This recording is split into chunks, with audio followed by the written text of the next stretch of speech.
One of the biggest casualties of the ongoing Israel-Hamas conflict is going to be the Israel-Saudi Arabia normalization deal, which is being brokered by the United States. For several months now, the United States has been working to broker a groundbreaking deal between Riyadh and Tel Aviv.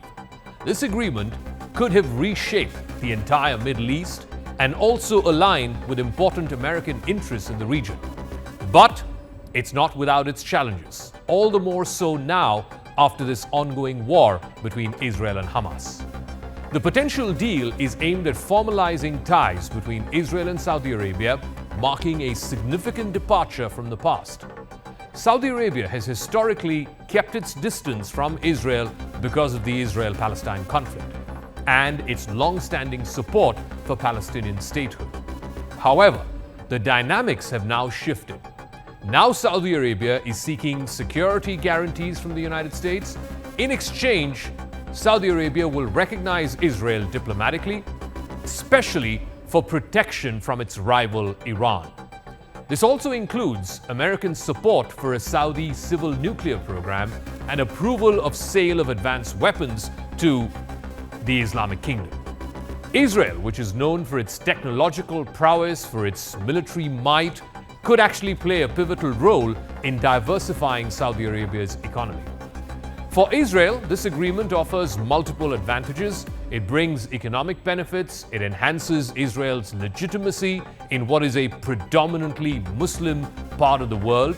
It also elevates Israel's standing within the Middle East.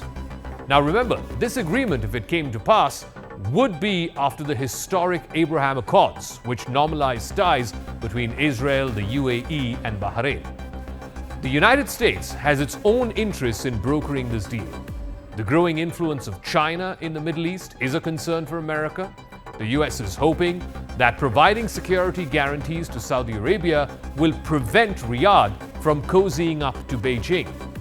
China had recently very successfully mediated an agreement between Saudi Arabia and Iran, and that marked China's emergence as a global power broker.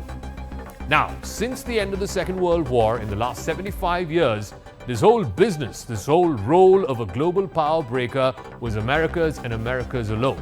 Now, there's a challenger. Another motivation for the United States is repairing its strained ties with Saudi Arabia itself. Now remember, America and Saudi Arabia have been longtime allies, but there have been recent disagreements, and pretty big ones, including the murder of journalist Jamal Khashoggi by Saudi agents. And that episode in particular has frayed ties, and especially between the two principals, US President Biden and the Saudi Crown Prince Mohammed bin Salman. The Biden administration is hoping to secure this deal between Israel and Saudi Arabia before the US presidential elections to try and achieve a significant foreign policy victory. The ongoing tensions with Iran, particularly concerning its nuclear weapons program, further underscores the need for strong ties between Saudi Arabia and Israel. Both countries view Iran as a common adversary. However, the recent conflict between Israel and Hamas has complicated the overall contours of this deal. The attack, and now Israel's response to the attack, has garnered sympathy for the Palestinians in the broader Arab world. In fact, the Saudi Foreign Ministry had to publicly criticize Israel for its actions, taking the United States by surprise.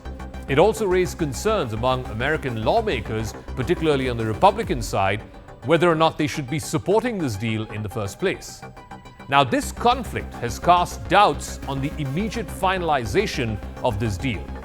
Saudi Arabia was left with no choice but to repeat its traditional line of support for Palestinian statehood, and that Israel was referred to as an occupying force.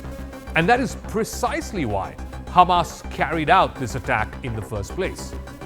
If this deal came through, it would have meant that the biggest Islamic kingdom in the Arab world was prepared to look beyond the question of Israel and Palestine. It would have meant the region, and by extension the rest of the world, would have moved on from one of the longest standing disputes in the world.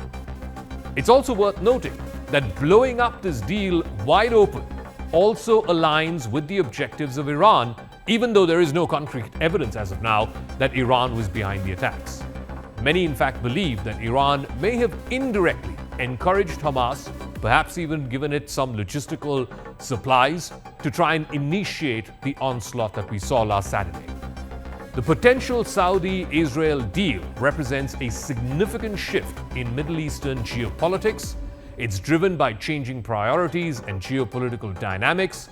Now, while the conflict between Israel and Hamas has thrown a wrench into these works, the deal remains a central focus for the United States, which also explains partially why Secretary of State Antony Blinken, who was one of the first world leaders to visit Israel, not only made that trek to Tel Aviv, but he also ensured that he visited major Arab capitals in Saudi Arabia, Jordan, Qatar, and the UAE. This, of course, with an aim to prevent this war from becoming a wider regional conflict, which could potentially involve Iran, Hezbollah, Syrian fighters, and who knows what stand Egypt would take if it were to spread to the rest of the Arab world. The complex interplay of these factors will continue to shape the future of this pivotal agreement and whether or not it actually comes to see the light of day.